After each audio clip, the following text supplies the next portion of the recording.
Once the Buddha met 3 disciples and he asked them, "What are you practicing?" So each of them gave the same answer. "We are practicing mindfulness of death." So Buddha asked the first monk, "How do you practice mindfulness of death?" So he said, "In the morning when I wake up, I clean my hut perfectly. Because there's no guarantee. I might not live long enough to come back to my hut this evening. And I don't want to leave the burden of a dirty hut on somebody else. This is how I practice mindfulness of death."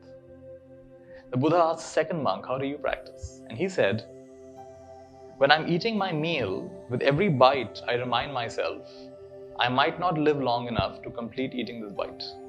That's how uncertain life is. This is how I practice mindfulness of death." The Buddha asked the third monk, "How do you practice?"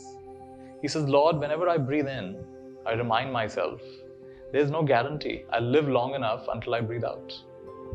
Every time I breathe out, I remind myself, there's no guarantee I'll breathe in. I'll live long enough for that." And the Buddha said, "Well said, well said. This is the way to practice mindfulness of death."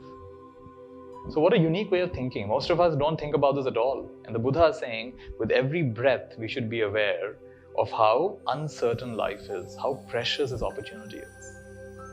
And what this does is it creates a sense of urgency, creates a sense of heightened awareness.